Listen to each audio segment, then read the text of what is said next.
Callista knew exactly what she was in this room. She was a stain on a white silk sheet, a crack in a perfect porcelain vase. She was a shadow stitched to the heels of a city that believed her presence alone could invite disaster. Tonight, at the Grand Golden Summit, she was a ghost in cream satin, a dress that didn't celebrate her, but served as a pale shroud to help her disappear into the marble walls. She stood at the edge of the ballroom, the cold glass of the terrace door a familiar comfort against her spine, a solid, unmoving thing in a world of shifting, golden cruelties. The air was heavy with the scent of blooming jasmine and aged cognac, a suffocating richness that felt like a hand around her throat. Laughter, sharp and jagged like broken glass, echoed from the massive crystal chandeliers that wept golden light onto the floor, illuminating everyone but her. She watched her employer, a man whose greed was disguised as prestige, glad-handing his way through Seoul's underworld royalty, his not a calculated debt. And she watched his daughter, Min-hee, a girl draped in rubies who basked in the spotlight like a flower in the sun. Callista had learned years ago, in the wreckage of a life she couldn't save, that she was a bad omen, a walking tragedy that had long since become a social death sentence. The final confirmation had come from the whispers of her own blood, who spoke of her as if she were a plague. Cursed. The word was a brand, an invisible scar that the elite could smell on her skin. And they never let her forget it. Oh, look, Min-hee's voice, a silken whip, cut through the ambient music. She had drifted toward Callista's corner, trailed by a circle of eager socialites. There she is. Our little translator of tragedies. I'm surprised you haven't caused the chandelier to fall yet, Callista. I suppose when your very existence is a misfortune, you learn to live in the dark. The women tittered, their eyes flicking to Callista with a fear so sharp it was indistinguishable from hatred. It's a tragedy, really. So much beauty, yet she carries the rot of bad luck. The words were meant to flay her open, to remind her that she was a pariah. And they did. But years of such cuts had taught Callista how to bleed internally. She kept her chin high, her gaze fixed on the heavy mahogany doors at the far end of the hall, the doors that were about to open for Du Min-jae. Welcome to the high-stakes world of the Korean underground. If you want to see the moment the most feared man in Seoul breaks a curse with a single golden ring, you're in the right place. We are diving deep into Callista's transformation from a pariah to a queen, and you don't want to miss a single chapter. Hit that subscribe button and tap the bell to stay notified. Do you believe in curses, or is the only real bad luck the people we choose to listen to? Let us know your thoughts and your location in the comments. We're reading every single one. The Golden Ballroom was a cage of high-gloss mahogany and judgment, and Callista was acutely aware of the lock. She adjusted her position against the terrace glass, her movements fluid and practiced, ensuring she remained a blurred figure in the periphery of the city's power players. Her employer, Chairman Park, was not a man who tolerated imperfection, and tonight, his desperation was a palpable, oily thing that even the scent of jasmine couldn't mask. At the center of the room, the crowd had parted like a black sea for Du Min-jae. He moved with the terrifying economy of a man who didn't need to raise his voice to be heard. His tailored suit was the color of midnight, and his beard, thick and well-groomed, gave him the air of an ancient king resurrected in a modern world of steel and glass. Every eye in the room was fixed on him, some with lust, most with fear, but all with an undeniable, heavy reverence. Chairman Park stepped forward, his daughter Min-hee trailing behind him like a prize mare. Min-hee's ruby necklace caught the chandelier light, sending shards of red light dancing across the faces of the onlookers. Park's voice, usually a booming instrument of corporate command, was now thin and strained, a beggar's plea wrapped in a businessman's syntax. Min-jae SSI, Park began, bowing just low enough to show his neck. The delays at the Incheon terminal, they were unforeseen. A series of misfortunes. But I am a man of my word. I settle my debts. He gestured to Min-hee, who offered a practiced, demure smile. My daughter has been educated in the finest schools. She is a blossom of luck, untouched by the tragedies that plague others. I offer her as a bridge between our houses. A gift of fortune to offset the heavy nature of your work."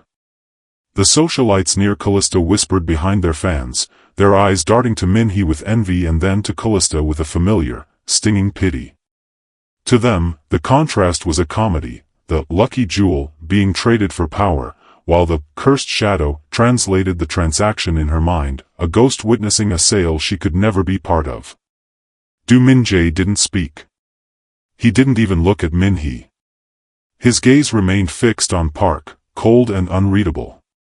The silence stretched until the air felt brittle enough to shatter. Park's forehead began to bead with sweat, his currency of a smile faltering. He was offering his most precious asset, a girl everyone believed carried the blessing of the stars, to a man who lived in the darkness. Callista felt a strange, cold pull in her chest. She saw the way Minhee looked at the floor, the girl's pride masking a hollow fear.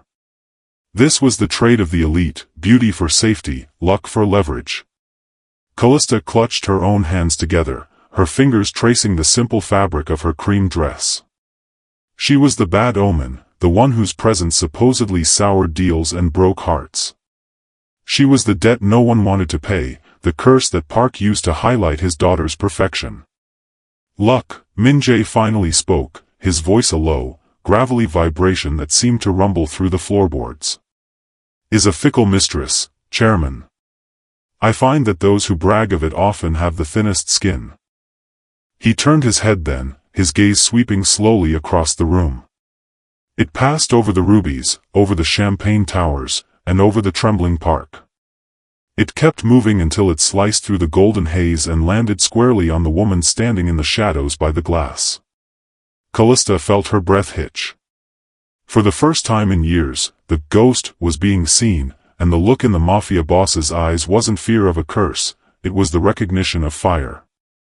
The silence following Du Minjae's words was heavy, a suffocating blanket that snuffed out the ambient hum of the ballroom. Chairman Park's hand, still gesturing toward his daughter, began to tremble. Minhee stood frozen, her lucky rubies suddenly looking like drops of blood against her pale skin. The elite watched with bated breath, their minds racing to calculate the fallout of a Mafia boss publicly insulting the city's most prominent mogul. But Minjae wasn't looking at Park anymore. He turned away from the center of the room, his heavy, polished boots clicking with predatory precision against the marble floor. The crowd parted instinctively, a wave of silk and wool recoiling from the sheer gravity of his presence. He walked past the champagne towers, past the shimmering socialites, and stopped directly in front of the shadow by the terrace glass. Callista didn't move. She couldn't. Her heart was a trapped bird beating against the cage of her ribs. Up close, Minjae was a mountain of obsidian and quiet power. The scent of rain and expensive tobacco clung to him, cutting through the floral sweetness of the gala like a blade. "Everyone in this room speaks of luck as if it is a garment they can put on," Minjae said, his voice dropping to a private, gravelly frequency that made the hair on Callista's arms stand up. He looked at her, not at the modest cream dress or the way she tried to shrink into the masonry, but into her eyes. He saw the years of cursed solitude and the iron-hard resilience it had forged. "But I have no use for a blossom that withers at the first frost. I need the one who has already survived the storm." A collective gasp rippled through the hall. Minhee's face contorted into a mask of humiliated rage, while Chairman Park looked as if he had been struck. "Minjae SSI." Park called out, his voice cracking. "That woman, she is nothing. A translator. A pariah. They say she brings ruin to everything she touches." Minjae didn't turn around. He reached out, his hand large and warm, and gently took Callista's chin, tilting her face upward. His thumb grazed her jawline with a tenderness that felt more dangerous than a threat. "Then it is fortunate," he murmured, loud enough for the first few rows of socialites to hear, "that I am a man who thrives in ruin." He straightened his spine, his hand shifting to rest firmly on the small of Callista's back, anchoring her to him. The vulnerable ghost was suddenly standing in the brightest spotlight in the room, shielded by the most feared man in Seoul. The debt is settled, Park, Min-jae announced, his voice regaining its lethal, public authority. But not with the gift you offered. I am taking the one you were too foolish to value. He looked down at Callista, his expression calm but absolute. In his eyes, she wasn't a bad omen or a curse to be managed. She was the choice of the dragon. As he began to lead her toward the center of the ballroom, Callista felt the timid weight of her past begin to slip away, replaced by a terrifying, golden heat. The pariah was gone, the selection had begun. The golden ballroom, once a theater of her quiet humiliation, had transformed into a court of judgment where the air itself seemed to vibrate with a new, dangerous frequency. As Du Min-jae led Callista to the very center of the hall, the silence was no longer heavy, it was jagged. Several of Min-jae's bodyguards moved with military precision, their dark suits forming a human wall around the couple. The metallic click of safety catches being disengaged echoed against the marble walls, a stark reminder that they were standing in the heart of an empire built on steel. Two guards stood alert, their handguns aimed subtly toward the periphery, signaling that the cursed woman was now under the ultimate protection of the syndicate. Callista felt the heat of 1,000 stares, but they were no longer looking through her. The socialites were frozen. A woman in a deep red gown covered her mouth in visible shock, while others stared wide-eyed, their faces illuminated by the amber glow of the crystal chandeliers, paralyzed mid-gasp. They had come to see a transaction, but they were witnessing a coronation. Min-jae stopped under the central dome of light, his presence dominant and composed. He turned to Callista, his large hand gently taking her left one. The contrast was stark, his skin, weathered and strong, against the soft cream fabric of her sleeve. He reached into his vest pocket and produced a ring of heavy, solid gold. It wasn't a delicate piece of jewelry, it was a seal, etched with the intricate scales of a dragon, catching the warm cinematic lighting until it seemed to glow with a fire of its own. With a gaze that was steady and absolute, Min-jae slid the ring onto her finger. The weight of the metal was a profound anchor, a golden seal that broke the invisible brand of her past. Callista looked down at the ring, her chin lifting instinctively as her posture shifted. The timid, inward curve of her shoulders began to straighten, her spine becoming as unyielding as the man standing beside her. She wasn't just a translator or a shadow anymore, she was being claimed in front of the very world that had rejected her. From this moment, Min-jae's voice rang out, a low-frequency command that brooked no dissent: she is not a pariah. She is my choice. She is the golden seal of the Du family.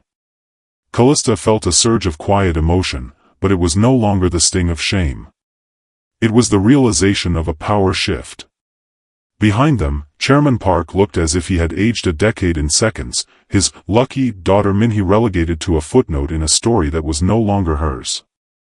The warm golden tones of the ballroom seemed to deepen, casting long, regal shadows as Min-jae's arm wrapped firmly around her waist, pulling her flush against him. He wasn't just holding her, he was declaring her untouchable. As the floating embers of the gala's intensity settled around them, Callista finally met the eyes of the crowd. Her gaze was soft but steady, a queen who had found her throne in the most dangerous heart in Seoul. The curse hadn't been lifted, it had been weaponized. The transition from the golden ballroom to Du Min-jae's private estate was a journey from a public cage to a fortress of silent silk. As the heavy iron gates of the mountainside compound hissed shut behind them, the world of frantic whispers and judgmental glares was severed. Here, the air was different, thicker, smelling of ancient cedar and rain-damped stone, a scent that seemed to belong to Min-jae himself. Callista walked beside him through corridors of polished ebony and sliding paper screens, her heels clicking softly against the wood until she reached the suite he had designated as hers. The room was an expanse of understated luxury, a sanctuary where the moonlight spilled over low-slung furniture and floor-to-ceiling windows that looked out over the sprawling lights of Seoul. On the bed lay her new life, a collection of garments that shimmered with a quiet, expensive heat. The modest cream dress she had worn to the gala felt like a thin, tattered skin as she shed it. In its place, she stepped into a gown of charcoal-colored silk, the fabric so heavy and liquid it felt like a second soul. It was structured yet flowing, designed not to help her disappear, but to anchor her presence in the room. As she fastened the small pearl buttons at her wrists, Callista realized she was no longer dressing for the approval of a family that hated her, she was dressing for a man who had made her his sovereign. Min Jae appeared in the doorway, his silhouette blocking out the light from the hall. He had discarded his tie, his shirt unbuttoned just enough to reveal the tension in his neck. He watched her for a moment, his gaze lingering on the way the silk moved over her skin. He didn't approach her with the frantic energy of a lover, but with the steady gravity of a king checking on his most precious asset. In this house, the word curse does not exist, he said, his voice a low vibration that settled in the marrow of her bones. He walked toward her, his heavy boots silent on the silk rug. The people outside fear what they cannot control. They called you a pariah because they were intimidated by the fact that you survived everything they threw at you. But here, that survival is called power. He reached out, his thumb tracing the gold ring on her finger. The metal was warm, a permanent reminder of the seal he had placed upon her life. Callista looked at her reflection in the darkened window. For the first time, she didn't see the timid translator who flinched at the sound of her own name. She saw a woman whose shoulders were back, whose gaze was steady, and whose beauty was no longer a liability. In the fortress of silk, the transformation was deepening. She was learning that being respected was a far more dangerous and intoxicating thing than being liked. As Min Jae stood behind her, his reflection merging with hers in the glass, Callista realized that the fortress wasn't just made of stone and wood. It was built from the shared solitude of two people who had turned their scars into armor. The night was quiet, but for Callista, the silence no longer felt like a void, it felt like a throne. The following week, the Fortress of Silk opened its gates for a private summit that was less a dinner and more an execution of social standing. The air in the formal dining hall was thick with the scent of pine and chilled sake, a coldness that matched the sharp eyes of the three women seated across from Callista. These were the wives and daughters of the Syndicate's council, women who wore their pedigree like armor and viewed Callista as a virus in the system. Du Min-jae sat at the head of the table, his presence a silent, looming storm. He had traded his gala tuxedo for a deep navy robe that made him look ancient and unyielding. Beside him, Callista wore her new charcoal silk, the gold dragon ring catching the light every time she reached for her glass. She felt their eyes, those silken whips she had grown to know so well, flicking toward her skin, her hair, and the way her hand sat so confidently near Minji's. It was Madame Kong, a woman whose face was a map of calculated bitterness, who fired the first shot. "It is a fascinating choice, Minji SSI," she began, her voice a thin, melodic rasp. "To bring a woman with such a documented history into our inner circle. My husband tells me the American girl's record is a trail of tragedies. Fires, failed businesses, a string of misfortunes that would break a lesser man. In our culture, we call that a sal, a spirit of destruction." The table went silent. The other women leaned in, their smiles sharp and expectant. They were bringing her curse into the light, hoping it would make Min-jae recoil. They wanted to see the pariah flinch. Callista felt the old, cold shame start to rise, but she felt Minji's hand settle firmly on her thigh beneath the table. It wasn't a comfort, it was a command to stand her ground. "My past is not a record of failure, Madame Kong," Callista said, her voice steady, cutting through the predatory silence. She lifted her chin, her gaze locking onto the older woman's.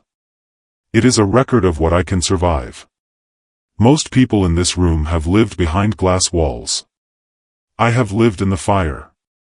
If you think my presence is a threat to this house, it is only because you have never seen what true resilience looks like." Min-jae let out a low, dark chuckle that vibrated through the table.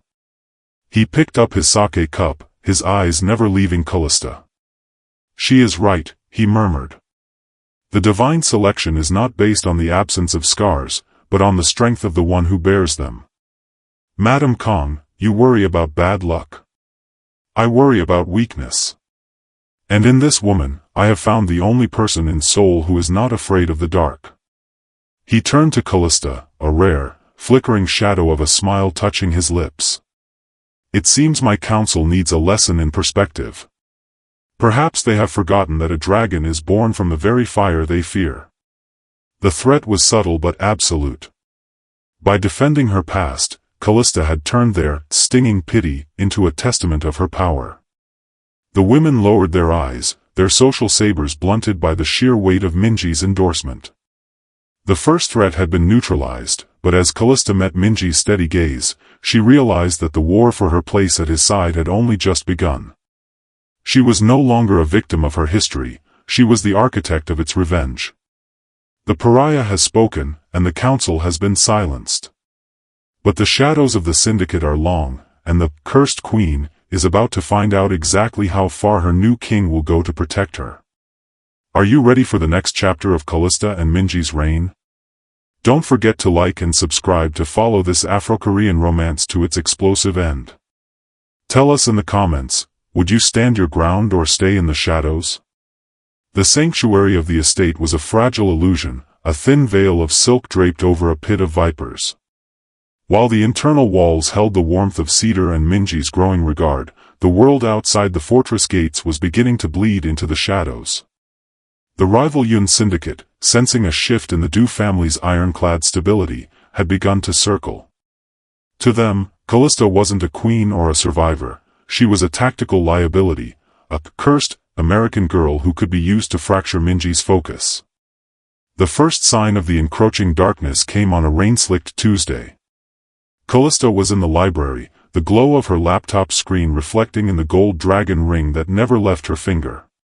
She was no longer just translating documents, she was mapping the syndicate's logistics, her mind finding patterns in the chaos that others missed. The door burst open, and Juno, Minji's lead enforcer, entered with a grim set to his jaw. The transport from the docks was hit, he reported, his eyes flicking momentarily to Callista with a newfound respect that bordered on wariness. They didn't take the cargo. They left a message. He dropped a charred piece of cream-colored fabric onto the mahogany table, a piece of the dress Callista had worn the night she was chosen. It was soaked in gasoline and scorched at the edges. The message was silent but deafening, "The curse follows her, and now it follows you." Minjae entered a moment later, the scent of the coming storm clinging to his coat. He looked at the fabric, then at Callista. For a heartbeat, she expected to see doubt in his eyes, the same doubt her family had worn like a badge. She expected him to realize that the pariah was more trouble than she was worth. Instead, his expression hardened into something lethal and absolute. "They think they can use your history as a weapon," he said, his voice a low, dangerous rumble that seemed to vibrate the glass of the bookshelves. "They think if they scream, curse, loud enough, I will flinch. They don't realize that I didn't choose you despite the fire, Callista. I chose you because you are the only one who knows how to walk through it." He walked over to her, his large hands framing her face. "The Yun family is moving. They are targeting the supply lines you just mapped. They expect a ghost to hide. I need a queen to lead." Callista felt the familiar chill of fear, but it was different now. It was no longer the cold of isolation, but the sharp, bracing cold of a blade being unsheathed. She looked at the scorched fabric, then back at Minjae. She realized that straightening her spine wasn't just about posture, it was about taking the very darkness they tried to wrap around her and turning it into a shroud for her enemies. "I'm not hiding anymore, Minjae," she whispered, her voice steady and resonant in the quiet room. "If they want to play with the curse, let's show them what happens when the bad omen finally arrives at their door." In the shadow of the syndicate, the pariah was gone. The war for the Du Empire had officially begun, and Callista Noir Bennett was no longer the victim of the story. She was the strategist for the dragon, and the shadows were finally beginning to fear her. The storm that had been brewing over Seoul finally broke, lashing the windows of the estate with a violent, rhythmic fury. Inside the private study, the only light came from the low embers in the hearth and the soft, golden glint of the ring on Callista's finger. Minjae sat draped in his navy robe, his usual wall of stoic authority softened by the shadows. He beckoned her closer, not as a boss commanding a subordinate, but as a man inviting his equal into the darkest corner of his heart. "You asked once why I didn't flinch when they called you cursed," he began, his voice barely a whisper against the howl of the wind. He reached into a hidden compartment of his desk and pulled out a weathered, black and white photograph. It showed a young boy with hollow eyes, standing amidst the rubble of a scorched village. The Du family name is synonymous with gold and steel today, but it was founded on ash. When I was 10, my entire lineage was wiped out in a single night. I was the only survivor. For years, I was moved from one foster home to the next, followed by a trail of misfortune. I was called the Deathbringer. People crossed the street to avoid my shadow, convinced that I was a void that swallowed everything I touched. Callista felt a sharp, crystalline ache in her chest. She looked at the powerful man before her and realized that his fierce beard and lethal elegance weren't just choices, they were the scars of a boy who had to become a monster just to be left alone. "We are the same, Callista," he said, his thumb grazing the back of her hand. "The world calls us cursed because they cannot explain how we are still standing after they took everything from us. They fear our survival because it proves their cruelty is ineffective. My bloodline didn't survive through luck, it survived through a stubborn refusal to stay buried." He stood up, pulling her into the heat of his presence. The bloodline secret wasn't a hidden treasure or a sordid scandal, it was the revelation of a shared soul. He wasn't just her savior, he was her mirror. Two people, born from different fires on different continents, had both been branded by the world only to find their way to the same golden ballroom. "This is why I chose you," he murmured, his forehead resting against hers. "Not to break your curse, but to join mine. Together, we are the collision of destinies that will burn this city down if they try to touch what belongs to us." In the quiet of the rain-drenched night, the last of Callista's internalized shame evaporated. She wasn't a bad omen, and neither was he. They were a force of nature, two cursed souls who had finally found home in the one place the world never expected them to look, in each other. The secret was out, the dragon and the ghost were made of the same unbreakable spirit. The following morning, the atmosphere in the estate was not one of fear, but of a cold, calculated precision. The Yun Syndicate had made their move by striking the supply lines, but they had underestimated one vital factor. The woman they called cursed was the only person who had spent her entire life learning how to navigate a failing system. While the council members panicked in the war room, arguing over lost revenue and traditional retaliation, Callista stood before the digital maps of Seoul's industrial district, her eyes tracking the movement of the ghost fleets the Yuns thought were invisible. Min-jae entered, his gaze sharp and expectant. He didn't offer a suggestion, he offered her the floor. "They are hitting the obvious intersections because they expect us to defend the gold," Callista said, her voice steady, possessing a new, regal resonance that silenced the bickering men around the table. She pointed to a series of seemingly insignificant side streets near the old Han River warehouses. "They're using the bad luck narrative to flush us toward the main highways where their snipers are waiting. They want to prove that anything touched by me is destined for an ambush." She looked at Madame Kong, who sat at the edge of the room, her lips pressed into a thin line. "But misfortune is only a disaster if you don't know it's coming. I've spent years predicting the worst-case scenario. It's my specialty." Callista's countermove was a masterpiece of psychological warfare. Instead of reinforcing the shipments, she orchestrated a phantom convoy, a string of empty trucks designed to look like a desperate, disorganized retreat. She intentionally left breadcrumbs of her own personal history at the decoy sites, old translation ledgers and scraps of cream-colored fabric. To the Yuns, it looked like the cursed girl was panicking, dragging the Du family into her downward spiral. While the rivals moved in to crush the phantom convoy, Callista redirected the actual assets through the very cursed slums they thought she was avoiding. By the time the Yun Syndicate realized they were attacking empty trucks, Minji's men had already secured the perimeter of the Yun's own central hub. The biggest moment of tension came when a traitor within the Du Council, the husband of the very woman who had mocked Callista at dinner, tried to leak the ambush coordinates.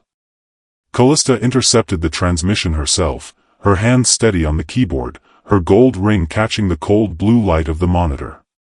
She didn't just block the message, she altered it, leading the traitor's allies directly into a police sting. When the dust settled, the Deuce Syndicate hadn't just protected their cargo, they had decapitated the Yun leadership without firing a single shot in public. Min Jae stood in the center of the command room, his arms crossed, watching Callista with a look of fierce, unadulterated pride. The pariah had become the strategist. The woman who was supposed to bring ruin had just saved an empire by weaponizing the very tragedy they tried to use against her. The curse didn't fail, Min Jae murmured as the council members bowed their heads in shame. It just changed targets. Callista met his gaze, her spine straight and her chin high. She was no longer a ghost haunting the edges of a story, she was the one writing the ending. The Queen's countermove was complete, and for the first time, the city of Seoul realized that the only bad luck was being the person who stood in her way. The victory over the Yun Syndicate had cleared the air of Seoul like a summer storm, leaving the city shimmering and expectant. But for Callista, the true resolution wasn't found in the defeat of their enemies, it was found in the quiet, absolute transformation of the woman who stood on the master balcony of the Du estate. The sun was beginning to dip below the horizon, painting the sky in strokes of violet and bruised gold, colors that finally matched the regal weight of the life she had claimed. She no longer wore the charcoal silk of a soldier or the cream satin of a ghost. Tonight, for the final gathering of the restructured council, Callista wore a gown of deep obsidian velvet. It was a dress that commanded the light, structured with high, sharp shoulders and a neckline that displayed the necklace Min Jae had given her, a single, flawless black pearl encased in a golden dragon's claw. Her hair was styled with elegant precision, and her gaze, once perpetually fixed on the floor, now swept over the sprawling city with the steady, quiet ownership of a sovereign. Du Min Jae stepped out onto the balcony behind her. He had traded his heavy robes for a tailored suit of charcoal wool, his presence as looming and protective as the mountains that guarded the estate. He didn't speak immediately, he simply stood beside her, their shoulders nearly brushing, a silent testament to the collision of destinies he had promised. The air between them was no longer charged with the frantic energy of a rescue, but with the heavy, settled warmth of a partnership. "They are waiting for us," Min Jae said, his voice a low, gravelly vibration that felt like a caress. He looked at her, his eyes softening as they landed on the gold ring that still sat proudly on her finger.